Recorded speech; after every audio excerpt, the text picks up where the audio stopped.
Hello viewers, നമ്മളിന്ന് ഉണ്ടാക്കാൻ പോകുന്നത് മാമ്പഴത്തിൻ്റെ ജ്യൂസ് വെച്ചിട്ട് ഒരു പുട്ടാണ് ഉണ്ടാക്കുന്നത്. ഞാൻ ആദ്യമേ മാമ്പഴത്തിൻ്റെ ജ്യൂസ് പിഴിഞ്ഞ് വെച്ചിട്ടുണ്ട്. ഒരു നുള്ളുപ്പ് അതിനകത്തിലേക്കിട്ട്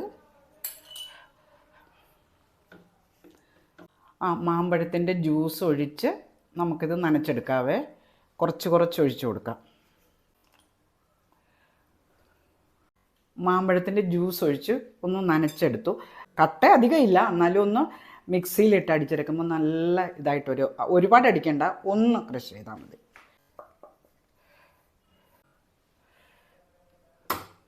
ആ മാമ്പഴത്തിന് അധികം മധുരമില്ല കേട്ടോ, മാമ്പഴത്തിൻ്റെ ജ്യൂസ്. അത് കാരണം ഒരു കുറച്ച് പഞ്ചസാര ഇടണം. ഒരു സ്പൂൺ ഇടുന്നില്ല, ഒരു ഇത്ര ഹാഫ് സ്പൂൺ പഞ്ചസാരയും കൂടെ അതിനകത്ത്. നല്ല മധുരമുള്ള മാമ്പഴമാണെങ്കിൽ അത്രയും വേണ്ട.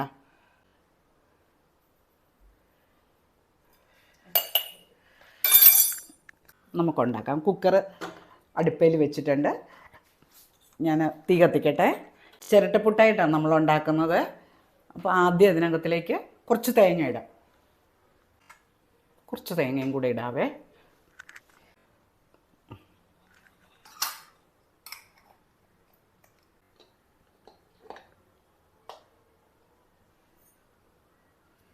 രണ്ട് മിനിറ്റ് കഴിയുമ്പോൾ വേവും. വന്നിട്ടുണ്ട്, എടുക്കാം. ആവി വന്ന് കുറച്ച് ഒരു 2 മിനിറ്റ് കൂടെ ഇരുന്ന് കഴിഞ്ഞാലും കുഴപ്പമൊന്നുമില്ല. എന്നുവെച്ചാൽ നന്നായിട്ട് വേകും. അല്ലെങ്കിൽ ആവി വന്ന ഉടനെ തന്നെ എടുക്കരുത് കേട്ടോ. പുട്ടായതുകൊണ്ട് നമുക്ക് ഇച്ചിരി ഡൈജഷനൊക്കെ കുഴപ്പം വരില്ലേ. അതുകൊണ്ട് ശരിക്കും ആവി വന്നതിന് ശേഷമേ പുട്ടെടുക്കാവുള്ളൂ. എടുക്കട്ടെ, ഞാൻ എടുക്കാം. ഫോട്ടോ എടുക്കാം.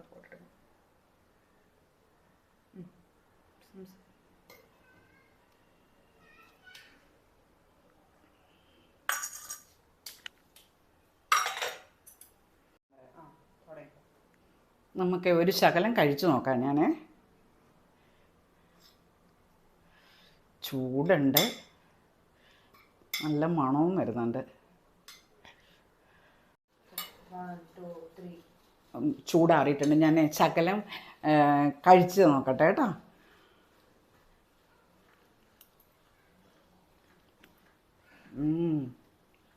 സൂപ്പറാണ് കേട്ടോ, നല്ല അടിപൊളി, പറഞ്ഞറിയിക്കാൻ പറ്റുന്നില്ല. നല്ല ടേസ്റ്റ് ഉണ്ട്. എല്ലാവരും ഉണ്ടാക്കണം. മാമ്പഴമായിട്ട് അരിഞ്ഞിടരുത് കേട്ടോ. മാമ്പഴമായിട്ട് അരിഞ്ഞിട്ട് കഴിഞ്ഞാൽ പുട്ട് കൊള്ളില്ലാണ്ട് വരും. പുട്ടുണ്ടാക്കിയിട്ട് മാമ്പഴം അരിഞ്ഞിട്ട് തിന്നാൻ വേണേ. പക്ഷേ ഇതിനെ ഇങ്ങനെ ഉണ്ടാക്കുമ്പോൾ ജ്യൂസിൽ തന്നെ കുഴച്ച് ഉണ്ടാക്കണം. പക്ഷെ നല്ല ടേസ്റ്റ് കേട്ടോ.